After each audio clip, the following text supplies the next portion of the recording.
প্রায় 2000 কোটি টাকা তারা ইনভেস্ট করেছে বাংলাদেশে। সেই ব্যাটেক্সের চেয়ারম্যান জনাব মিস্টার ফ্রাঙ্ক, ওনার বিরুদ্ধে উনি আজকে প্রায় 5 বছর ধরে এই ব্যবসা করছেন, এখানে ইনভেস্ট করেছেন উনি এবং ওনার এক অস্ট্রেলিয়ান কলিগ সহ। ওনাদের প্রায় আপনার 3000 এমপ্লয় আছে বাংলাদেশে।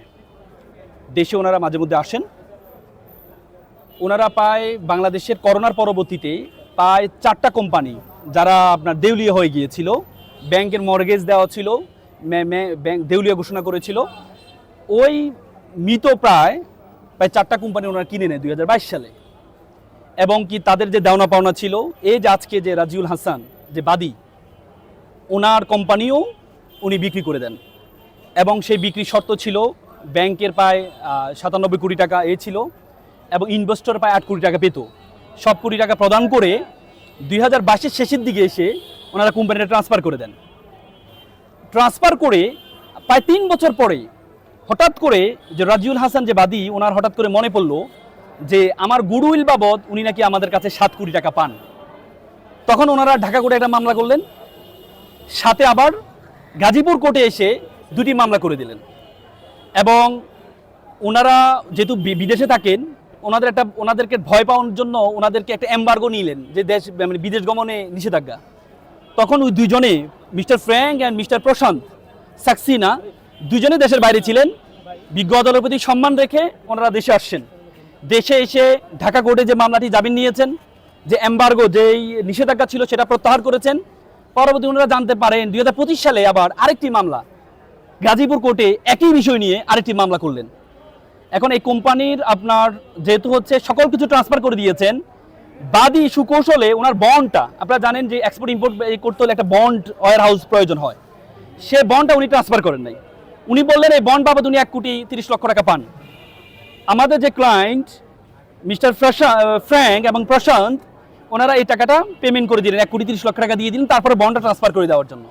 কিন্তু ওনারা বললেন যেহেতু বন্ড 3 বছর পর ট্রান্সফার হয়, 2025 সালে ওনারা বন্ডটা ট্রান্সফার করবেন। যখন 2025 সাল আসলেন, তখন উনি তো আর বন্ডের যে টাকাটা, এই টাকাটা জমা দেন নাই কাস্টমে। এই জন্য ওনার মাথায় ঢুকলো তাহলে এই টাকাটা যেহেতু আমি জমা দিই নাই, তাহলে এই টাকাটার জন্য আমাকে ধরবে।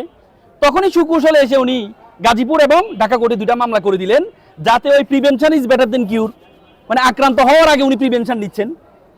পরবর্তীতে এই যে উনি 3 বছর ধরে আমাকে বন্ডটা ট্রান্সফার করেন নাই, উনি কিছু ইনভয়েস দিয়েছিলেন। সেই ইনভয়েসগুলো ওনার অফিস থেকে স্বাক্ষর হতো, যেহেতু বন্ডটা ওনার নামে আর কোম্পানি আমার নামে।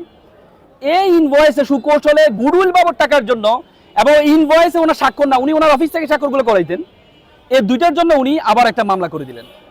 তো সুতরাং আমরা বিজ্ঞ আদালতকে বলেছি, উনি যেহেতু একটা ইনভেস্টর এবং কি বন্ডটা ট্রান্সফার করার জন্য কাস্টম, এনবিআর এবং কি অ্যাটর্নি জেনারেল অফিসও আমাদের মতামত দিয়েছেন এই বন্ডটা যেন ট্রান্সফার করে দেয় ইনভেস্টরকে। তারপরে ওনারা বন্ডটা ট্রান্সফার করেন নাই। পরবর্তীতে এই বন্ডটার জন্য এনবিআর এবং কাস্টম বলেছে এই বন্ডটা যেন দ্রুত ট্রান্সফার করে দেওয়া হয়। সেটার এগেইনস্টে উনি হাইকোর্টে রিট করলেন, সে রিটটা অ্যাপ্লাই ডিভিশনে সে রিটটা স্টে করে দিলেন। তার মানে এটা দাঁড়ালো যে আমাদের যেই এই বন্ডটার মালিক আমরা। তো সুতরাং আজকে যে কমপ্লেনেন্ট, যে অভিযোগকারী, আমরা যতটুকু শুনেছি অভিযোগকারী এই যে ডিবি হারুনের খুব কাছের মানুষ ছিল, হ্যাঁ, এবং কি তার সাথে আরেকজন যুক্ত হয়েছেন সাবরিনা হচ্ছে আওয়ামী লীগের যে উপদেষ্টা মণ্ডলী ছিলেন এসটি ইমামের ছেলের বউ।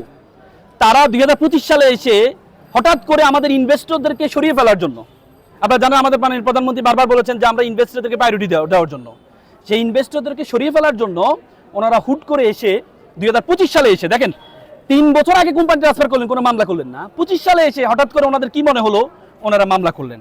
এই জন্য আমরা বিজ্ঞ আদালতকে বলেছি, বিজ্ঞ আদালত আমাদের কথা শুনেছেন।